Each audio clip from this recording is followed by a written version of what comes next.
Hi అండి, అందరికీ welcome to my channel. చూడండి, ఇప్పుడు ఎలా చదివి ఎలా గుర్తుపెట్టుకోవాలో మనం తెలుసుకుందాం. అందరూ చదువుతారు కానీ గుర్తుండదు. సోషల్ అయితే ఇంకా అస్సలే గుర్తుండదు, ఎందుకంటే ఇయర్స్ ఉంటాయి కదా.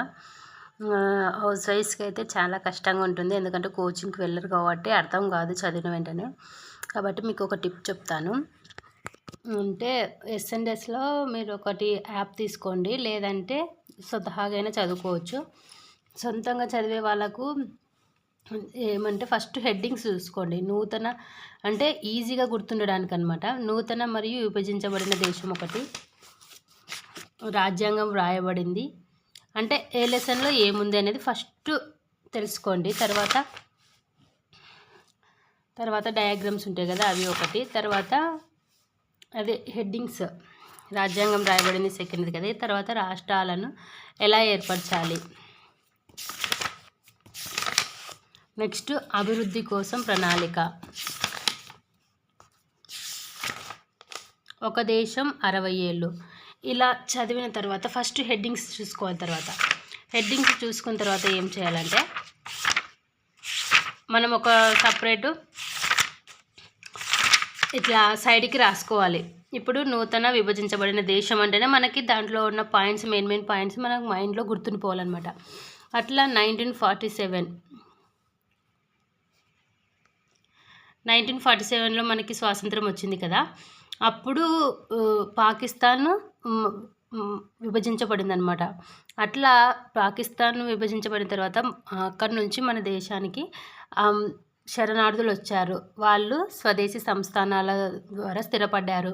వాళ్ళని ఎవరు పాలించేవాళ్ళు. అట్లా మనకి మొత్తం నూతన రాజ్యం, మన స్వాతంత్రానంతర భారతదేశం అంటేనే నూతన విభజించబడిన దేశం, రాజ్యాంగం రాయబడింది, రాష్ట్రాలు ఏర్పాటు, ఏ రాష్ట్రాలు ఏర్పాటు, అట్లా ఆ హెడ్డింగ్స్ అనేటివి మన మైండ్లో గుర్తుకొస్తే మనకి bit point line to line గుర్తుంటాయి. కాబట్టి మనకి బిట్టు ఎట్లా వచ్చినా కూడా చేస్తామన్నమాట. చాలామంది టెక్స్ట్ బుక్స్ చదవరు. టెక్స్ట్ బుక్ చదవకుండా కోచింగ్కి వెళ్ళి కొంచెం వాళ్ళు చెప్పేవి చదువుతారు. కాకపోతే లైన్ టు లైన్ చదవాలి. ప్రతి లైన్కి ఒక బిట్ అనేది ఫామ్ అవుతుంది. చూడండి, ఇప్పుడు మనకి ఏమడుగుతాడు, పాకిస్తాన్ అని పిలువబడే దేశం నుండి 80 లక్షల మంది శరణార్థులు భారతదేశంలోకి వచ్చారు అంటే మనకి ఈ బిట్టు అంటే పాకిస్తాన్ నుండి మన దేశం విభజించబడినప్పుడు ఎన్ని లక్షల మంది వచ్చారని అడగచ్చు, వారిని ఏమంటారని అడగచ్చు, ఎన్ని స్వదేశీ సంస్థానాలు ఉండేవి అని అడగచ్చు. ఎట్లయినా బిట్టు పడవచ్చు. కాబట్టి మనము ఈ విధంగా చదువుకోవాలి. ఇంకా నేనైతే ఇట్లా సైడ్కి రాసుకుంటున్నాను అనమాట మెయిన్ పాయింట్లు. చూడండి, 1948 ఫిబ్రవరి 12 అలహాబాద్ త్రివేణి సంగమంలో మహాత్మా గాంధీ చితాభస్మ నిమజ్జనం చేస్తున్న దృశ్యం. ఈ విధంగా ఇవన్నీ కూడా లైన్ టు లైన్ చదవాలి. లైన్ టు లైన్ చదివి రిపీట్ రివిజన్ చేయాలి. మనకు ఒక్కసారికి అయితే గుర్తున్నాయి, ఎందుకంటే ఒక్క సిలబస్ ఒక్క లెసన్ కాదు కదా, 10 లెసన్స్ ఉన్నాయి. హిస్టరీలో వచ్చేసి 10 లెసన్స్, అట్లా పాలిటీ, ఎకానమీ.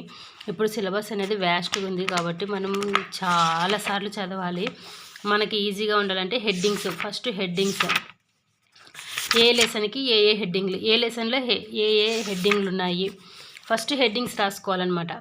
హెడ్డింగ్స్ రాసుకున్న తర్వాత దాంట్లో సబ్ టాపిక్స్ అంటే దాంట్లో మ్యాటర్ ఏమి అనేది రాసుకోవాలి. అట్లా చదివితే బాగా గుర్తుంటుంది. Thank you friends.